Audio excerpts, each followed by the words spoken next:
Bonjour à tous. Bonjour. Alors, bienvenue dans ce rendez-vous hebdomadaire consacré au Ségur du numérique en santé. Alors, je vous propose de faire comme sur les sessions précédentes. Je vais commencer par vous par vous partager les questions qui nous sont le plus remontées au niveau du support. Et puis ensuite, je passerai la main à mes collègues qui vont vous parler du sujet de ce jour. Alors, à droite de votre écran, vous avez plusieurs onglets. Alors, vous avez un chat traditionnel. Vous avez aussi un onglet questions dans lequel vous pouvez mettre vos questions au fur et à mesure et on y répondra à la fin de la session. Donc, pour commencer, les questions qui nous remontent le plus au niveau du support. Alors, ne soyez pas surpris si vous avez déjà participé à certains de ces rendez-vous hebdomadaires, vous avez déjà vu la plupart de ces réponses. Alors, déjà, quelque chose qu'on nous demande beaucoup, c'est quelles sont les règles qui définissent à partir de quand vous pouvez déposer une candidature pour votre logiciel. Est-ce que, par exemple, avec une version en cours de développement ou avec une version qui est encore en bêta, c'est possible? Alors, en fait, votre logiciel doit être prêt à la commercialisation pour pouvoir candidater au Ségur du numérique en santé. C'est vraiment à partir du moment où il est disponible à l'installation en clientèle que vous pouvez déposer un dossier. Par rapport à ce dossier, est-ce qu'il est possible de déposer un dossier de candidature initial et ensuite d'y apporter des compléments? Comment vous pouvez vous organiser pour déposer ce dossier? Alors, le process d'enregistrement se fait en 2 temps. Il y a déjà une partie qu'on pourrait plus qualifier d'administrative, qui va permettre d'enregistrer votre entreprise, de vous enrôler, où là, on va vous demander vraiment des informations sur votre entreprise. Une fois passée cette étape, vous pourrez déposer votre dossier de preuve, donc là qui concerne votre logiciel. Vous pouvez déposer vos preuves au fur et à mesure que vous les recevez. Néanmoins, pour soumettre votre dossier, il devra être complet. Par rapport à ces preuves, quels formats sont acceptés? Alors, je ne peux pas vous dire ici une liste exhaustive des formats de preuves qui sont acceptés, parce que cela va varier en fonction de chaque preuve. Vous devez vous référer au fichier qui s'appelle le REM, qui décrit toutes les exigences auxquelles vous devez vous conformer et qui va dire pour chaque exigence quelles preuves on attend et quels sont le ou les formats qui sont attendus. Par exemple, si on vous demande une vidéo, vous aurez tous les formats vidéo qui sont acceptés. Toujours concernant ces preuves, est-ce que vous pouvez les déposer en une seule fois? Alors c'est vrai que c'est quelque chose qui aurait pu être pratique, de tout packager et de déposer un zip unique. Néanmoins, dans le process qui a lieu ensuite et qui vise à vérifier, chacune de ces preuves, ce n'est pas possible. Alors pourquoi? Parce que le travail de nos équipes qui interviennent pour examiner vos dossiers, c'est de vérifier que votre solution répond, point par point à chaque exigence, qu'on vous demande de respecter. Et pour pouvoir faire ce travail, il faut qu'à chaque exigence corresponde une preuve. Alors, vous verrez, dans certains cas, on peut même vous demander, vous pouvez utiliser la même preuve pour répondre à 2 exigences différentes. C'est possible aussi, mais nous, on a bien besoin d'avoir une preuve par exigence pour vérifier que votre dossier est complet et répond à ce qu'on attend. Si maintenant vous êtes plusieurs, vous êtes un groupe d'éditeurs et vous souhaitez déposer une candidature pour un logiciel, comment ça se passe? On parle d'un mandat. Qu'est-ce que c'est que ce mandat et que doit-il contenir? Alors nous, nous n'allons pas vous proposer de formalisme prédéfini pour ce mandat. C'est à vous de décider ce que vous souhaitez mettre dedans. Ce qui est important en revanche, c'est que ce mandat soit signé par l'ensemble des personnes, des entités juridiques qui constituent votre groupement. Et dans ce mandat, il faut désigner une personne qui est représentante de ce groupement. C'est cette personne qui sera notre interlocuteur et auprès duquel on ira poser nos questions si on a besoin de poser des questions complémentaires. Maintenant, si c'est un établissement qui est également éditeur, est-ce qu'il peut rentrer dans le dispositif du Ségur du numérique en santé? Et est-ce que, si c'est le cas, il peut obtenir un financement? Alors oui, tout à fait. Il va y avoir plusieurs cas. S'il opère sur un marché concurrentiel, il pourra entrer dans le système SONS, dans le système ouvert et non sélectif. S'il n'opère pas sur un marché concurrentiel, nous devrons traiter au cas par cas. Dans tous les cas, la solution qui va être déposée par cet établissement doit respecter les exigences techniques. Quelle est la liste des solutions qui sont déjà référencées? Alors, vous trouverez la liste des solutions qui sont référencées sur notre site internet. Vous avez le lien qui est ici. C'est une liste qui est mise à jour au fur et à mesure que les solutions soient référencées. Alors, je ne voudrais pas vous dire de bêtises, mais il me semble que la première va arriver là dans les jours ou heures qui suivent. Et c'est une liste qui sera mise à jour quotidiennement au fur et à mesure que des solutions obtiendront leur référencement.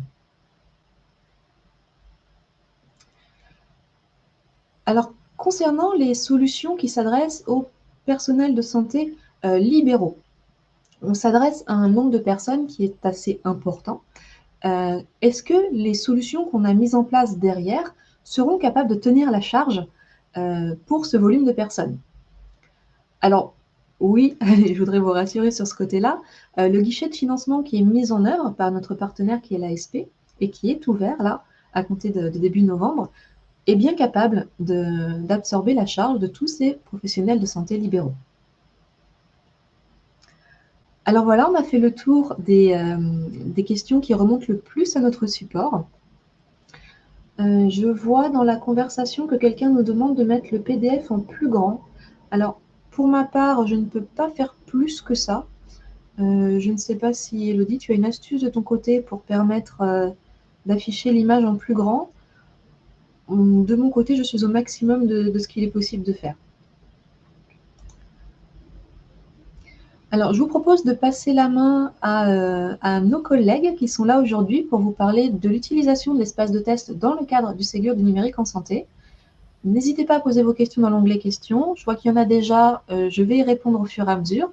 Et puis, pour les autres, on y répondra à l'issue de cette présentation. Maëlle, je t'en prie, c'est à toi. Merci beaucoup. Bonjour tout le monde, merci à tous d'être présents pour ce webinaire. On va essayer de répondre au mieux à toutes vos questions. Je suis accompagné de l'équipe de Kereval, d'Aurélie, Yann-Gaël et Marc qui nous aident dans l'accompagnement et la mise en place de la plateforme de test. Donc, on va essayer de voir de manière macro et assez rapide, vous présenter les choses. Donc, on verra dans un premier temps les tests d'interopérabilité, le périmètre et usage des plateformes. Ensuite, Aurélie vous présentera le déroulement d'un test, comment il se présente. Ensuite, Anne-Gaëlle vous montrera quelques particularités sur l'espace de test qui nous semblent importantes. Et enfin, on répondra à vos questions suite à cette présentation ou les questions que vous posez déjà. Donc, concernant le Ségur et les DSR, en fait, il y a des tests d'interopérabilité puisqu'il fait partie des services socles qui ont été créés. En tout, il doit y avoir 27 tests de type vérification de conformité qui ont été faits. Ces tests de vérification de conformité sont sur les périmètres du CDA niveau 1, du compte-rendu de biologie, du volet de synthèse médicale, le partage d'échanges de documents de santé, c'est-à-dire la création d'archives IHE-XDM, mais aussi sur le profil PAM, le partage d'informations d'identité via les types de messages HL7V2.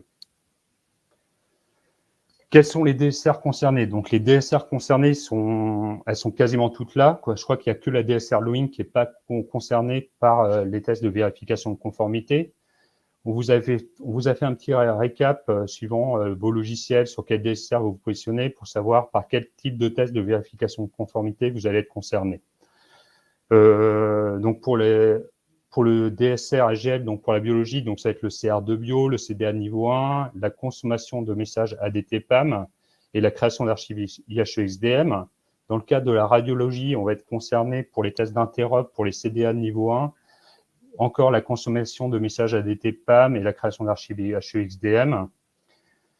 Pour les logiciels de gestion de cabinet, donc la médecine de ville, on va vous demander de savoir créer des volets synthèse médicale en niveau 3, des CDA de niveau 1, toujours récupérer des flux d'identité ADT-PAM et encore la création d'archives IHE-XDM Et enfin, pour les trois du bas, pour les DSR, DPI, PFI et DSRI qui concernent l'hôpital, on va vous demander la création de CDA niveau 1, la consommation de messages ADT-PAM et la création d'archives IHE-XDM.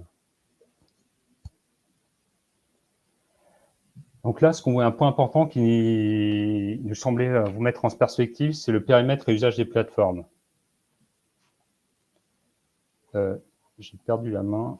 Et donc, en fait, on a deux plateformes. On a la plateforme en libre service, qu'on pourrait appeler la plateforme en mode entraînement, qui est la machine interop.esanté.gouv.fr. Cette plateforme, vous y avez accès sans besoin de connexion, sans besoin de signer d'autorisation, de charte ou de convention, en fait. Vous pouvez y accéder à tout moment. Vous avez sur cette plateforme l'accès à l'ensemble des outils de test. Donc, vous pouvez soit vous entraîner dans le cadre du Ségur ou soit tester vos logiciels à tout moment, que ce soit à la phase de conception ou de réalisation. Vous avez accès à un certain nombre d'outils et à la liste des tests. Ensuite, pour le Ségur, on a créé une autre plateforme, c'est la plateforme Ségur. C'est une plateforme qui est vraiment dédiée au Ségur. Et à la différence de la plateforme en libre service, on va demander aux éditeurs de se connecter, de jouer des scénarios de test et de valider les différentes étapes de test. Et donc, bien sûr, pour pouvoir se connecter, en fait, vous avez besoin d'un compte et la création du compte est faite au moment où vous déposez le dossier de candidature sur le site win.io. Tant que vous n'avez pas déposé votre dossier de candidature, vous n'avez pas accès à la plateforme Ségur. Donc là, je vais passer la main à Aurélie qui va vous montrer le déroulement d'un test. Oui, bonjour à tous. Donc oui, on voulait rappeler ici que sur la plateforme Ségur, vous pouvez retrouver un mode opératoire utilisateur qui va vous permettre de retrouver les différentes étapes et les bonnes pratiques pour utiliser la plateforme de test Ségur dédiée donc à la vague 1. Donc, vous retrouvez le lien ici, il est également disponible directement sur la plateforme en page d'accueil. Donc, on voulait faire ici reprendre quelques points importants qui sont nécessaires pour l'exécution de vos cas de test. Donc, tout d'abord, comme on a parlé Maëlle précédemment, la connexion de la plateforme, donc via le bouton connexion casque que vous trouverez en haut de la page à droite. Ensuite, vous pourrez accéder selon votre inscription aux différents cas de test que vous devez dérouler dans le cadre de cette validation via le bouton 4 ici, qui signifie un peu connectaton en fait. En cliquant sur ce bouton, vous retrouvez l'ensemble des cas de test à jouer. Donc, ils sont ici sur la diapositive.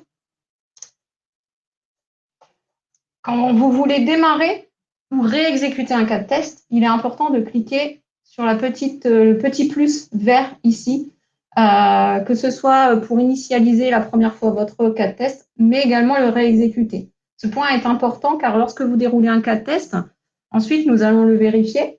S'il y a des échanges que nous avons entre nous et des modifications à faire sur ce cas de test, il est nécessaire de le rejouer et non de le modifier directement. Donc, rejouer une instance. Ceci nous permet d'avoir un historique et un suivi dans la plateforme dédiée.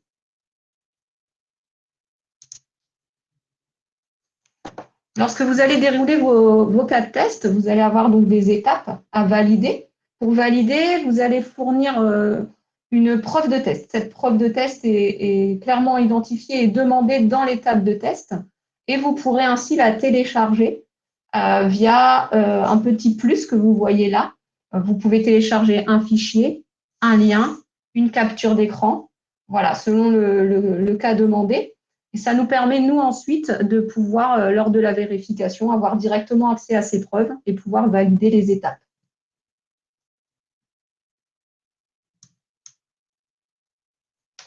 Et donc, une fois que vous aurez fourni et répondu aux différentes demandes des étapes de test, vous pourrez mettre votre étape de test à valider via la petite coche verte.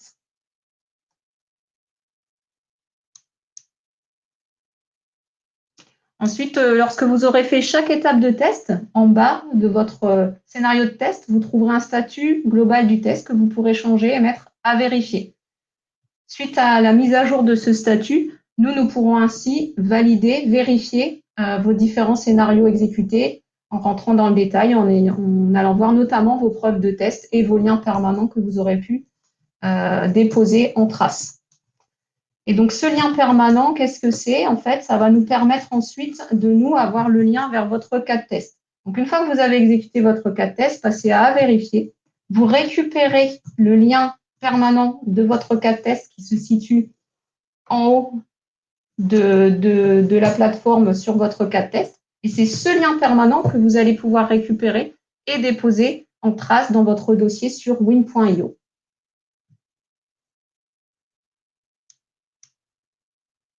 On va faire un petit focus sur la partie des outils utilisés dans le cadre du Ségur avec Anne-Gaëlle.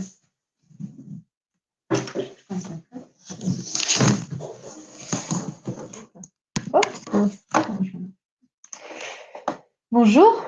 Donc, on va voir les différents outils qui vous sont demandés dans le cadre des tests plus INS, du coup. Donc, le premier outil qu'on va vous demander d'utiliser s'appelle Patient Manager. Donc, à l'origine, c'est un simulateur de la plateforme Gazelle. À l'origine, il a été développé avec dans l'idée de permettre aux éditeurs de pouvoir s'envoyer des messages ADT ou d'envoyer des messages ADT à l'outil pour en vérifier la conformité. Donc, Patient Manager va jouer un rôle en complément de votre système. Donc, si vous êtes Patient Demographics Consumer, le Patient Manager va pouvoir envoyer les flux ADT à votre système sous test et enregistrer l'acquittement que vous faites. Donc, le but ici, c'est bien d'envoyer un message à votre système pour deux choses: vérifier comment il interprète le message et s'assurer qu'il enregistre bien les informations démographiques du patient dans votre système et s'assurer de la conformité de l'acquittement. Dans le cas où votre système est Patient Demographic Supplier, donc c'est lui qui va émettre les messages ADT, vous allez trouver dans Patient Manager l'adresse IP et le port sur lequel écoute notre Patient Demographic Consumer pour envoyer les messages ADT et ainsi en vérifier la conformité. Donc, vous verrez dans Patient Manager, il y a une page qui regroupe l'ensemble des messages envoyés et émis par le simulateur. Et depuis cette page, vous avez la possibilité de faire la vérification de conformité du message.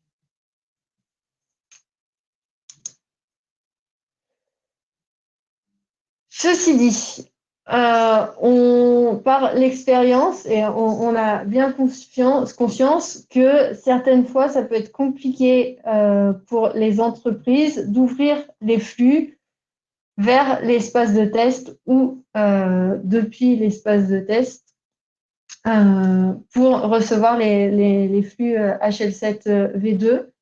Donc, on vous a décrit deux solutions de contournement qui font appel à l'outil EVS Client, qui est en fait notre IHM pour tous les services de validation qui sont proposés par la plateforme Gazelle. Et donc, c'est les tests que vous allez retrouver qui s'appellent soit _manuel, soit _EVS. Et donc, ces tests-là ne font pas appel à Patient Manager. On va vous demander d'utiliser un autre outil de votre choix pour envoyer les flux ou pour recevoir les flux HL7.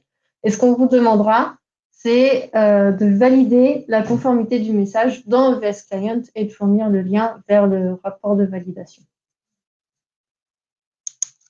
Et voilà. Merci Aurélie, merci Anne-Gaëlle. Donc, je voulais vous rappeler rapidement qu'en fait, c'est qu'on a une boîte aux lettres pour l'ensemble des questions concernant soit l'espace de test ou les tests d'interopérabilité. En fait, on est plusieurs derrière cette boîte aux lettres à pouvoir vous y répondre. Donc, si vous avez des questions, que ce soit dans le Ségur, l'espace de test, d'interop, en fait, n'hésitez pas à nous écrire sur la boîte aux lettres qu'on vient de vous indiquer. Je pourrais vous la remettre dans le chat autrement. Merci à tous, merci à vous. On est disponible pour vos questions.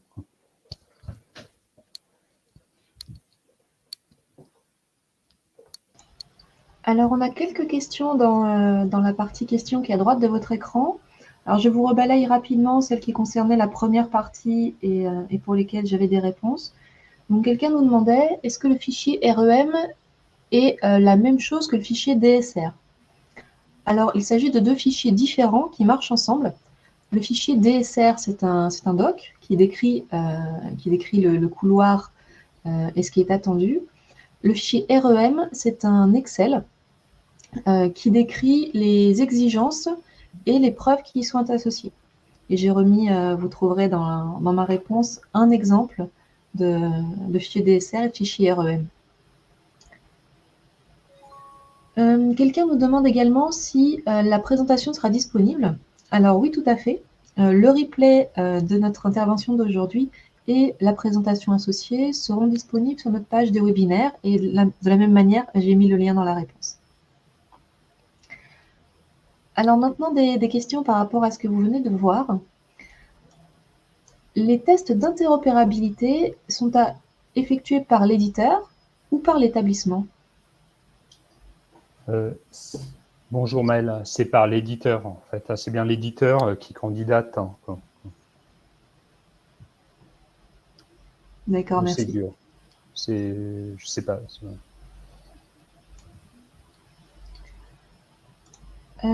Quelqu'un nous dit qu'ils ont un compte d'accès à Win.io depuis une dizaine de jours, mais toujours pas de compte pour se connecter à Gazelle. Est-ce normal? Non, c'est pas normal. Très bonne question, en fait. Non, c'est pas normal.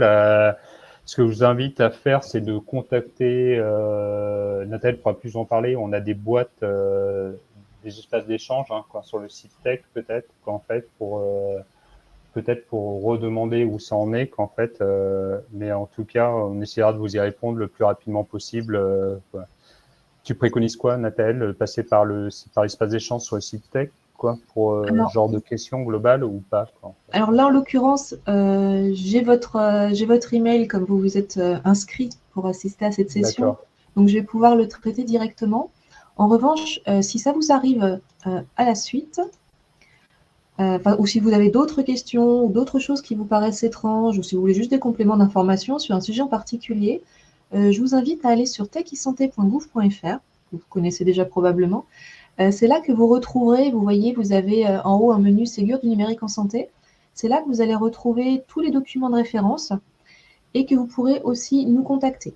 Alors, pour nous contacter, vous avez deux solutions. Soit vous faites nous contacter, qui est en haut à droite, et dans ce cas-là, vous atterrirez directement sur les gens qui s'occupent du support pour le Ségur. Soit vous avez aussi un espace d'échange, donc que vient d'évoquer Maëlle, qui est un forum, en fait, dans lequel vous pouvez poser vos questions et où nous vous répondons aussi. Et là, donc, pour votre cas en particulier, je vais remonter votre problème pour voir où est-ce que c'est bloqué.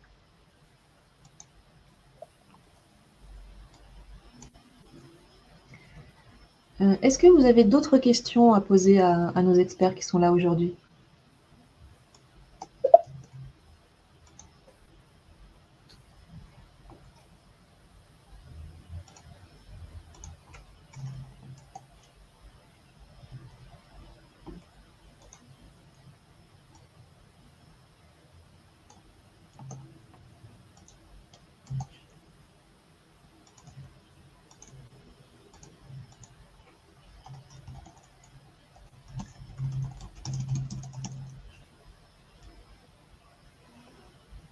Alors, je vous laisse un petit peu de temps, le temps que je note celles sur lesquelles on vous doit des réponses.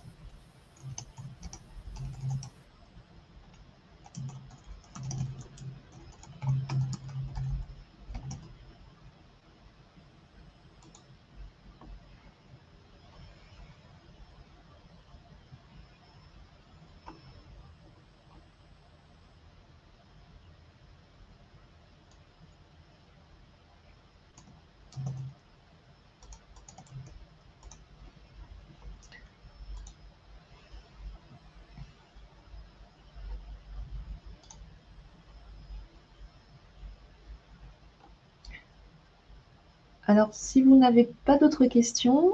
Ah si, une. Nickel. Alors, quels sont nos délais de réponse sur le traitement complet du dossier? Alors, je ne voudrais pas vous dire de bêtises.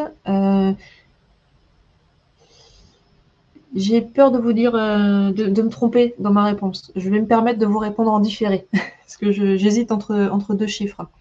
Je prends votre mail et puis je vous répondrai en asynchrone.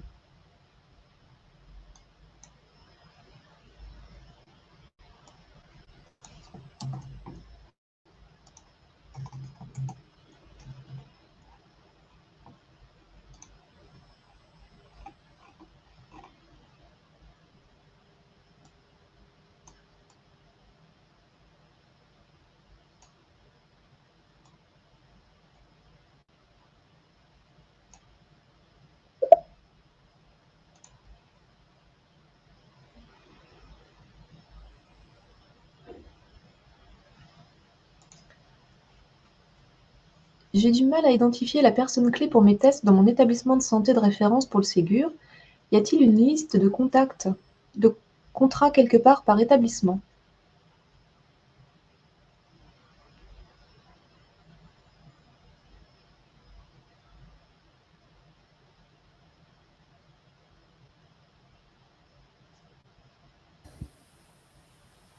Contact, oui, c'est ça. Je me disais. Est-ce qu'on a une liste de contacts par établissement pour savoir à qui s'adresser? Je sais pas. En fait, j'ai du mal à. Bonjour Xavier, qu'en fait, ça concerne l'ensemble des tests, les tests d'interopérabilité, sachant que vous êtes éditeur, je suppose Xavier, qu'en fait, j'ai du mal à comprendre la question, on va dire. J'essaie de voir un périmètre pour pouvoir vous y répondre au mieux, en fait. Je sais pas si on peut donner le micro quand. Non, les participants n'ont pas la possibilité de prendre la parole sur cet outil. Ok.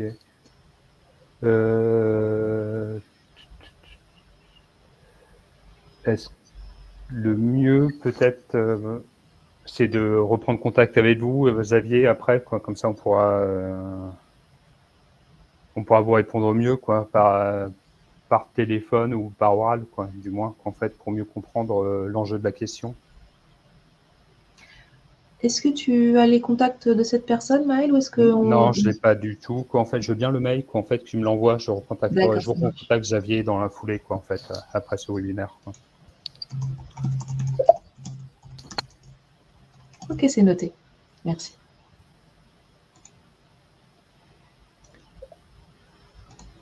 Alors, une autre question. Est-ce que le protocole MLLP est obligatoire dans le cadre du DSR DPI Hôpital pour les tests d'interop?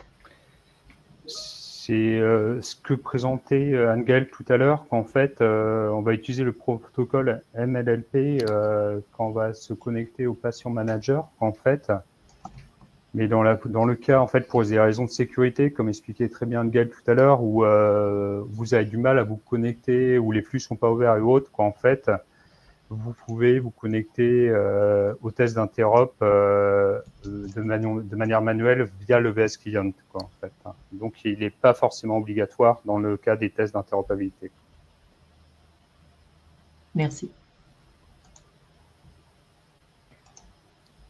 En tant que petit éditeur, j'avoue être un peu perdu entre les différentes ressources, Gazelle, Convergence, Exam Vital, etc. On ne sait plus trop où aller. Si je comprends bien, pour être référencé dans mon espace santé, il faut faire le dossier sur Gazelle. Est-ce que c'est ça? Je suis moins au point sur mon espace santé, mais en tout cas, pour l'instant, il n'y a pas de test d'interopérabilité pour être connecté à l'espace numérique de santé, en fait, à l'ENS.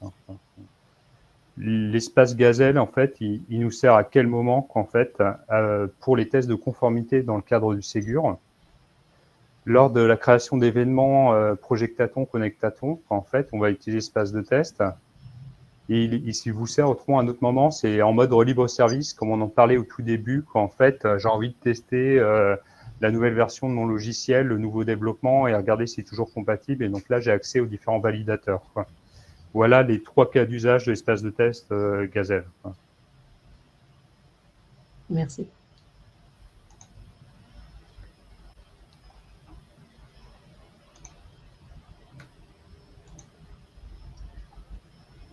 Alors, on a fait le tour des questions que vous avez postées.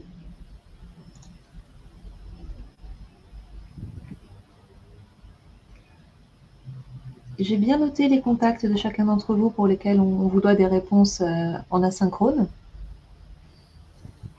Avez-vous d'autres choses que vous souhaitez évoquer aujourd'hui avec nous?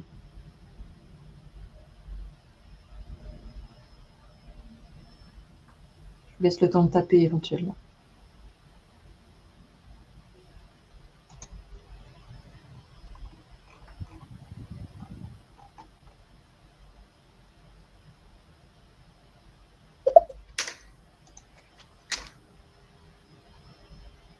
Je vous en prie, si c'est utile pour vous, c'est l'objectif. Eh bien, je vous propose qu'on s'arrête là pour aujourd'hui. Donc, tout sera mis à disposition, le replay et le support. Si jamais vous avez besoin de plus d'informations, que ce soit sur l'espace de test ou sur le Ségur d'une manière générale, n'hésitez pas à nous contacter. Et puis, eh bien, je vous remercie d'être venus aujourd'hui aussi nombreux et je remercie nos intervenants. Merci à toi, Nathalie. Merci, Wally. Merci, Anne-Gaëlle. Merci, Marc. Et merci à tous les participants. Merci à vous, en fait. Oui, Merci merci. beaucoup. Merci. À très bientôt. Au revoir. Bonne fin de journée, au revoir. Au revoir.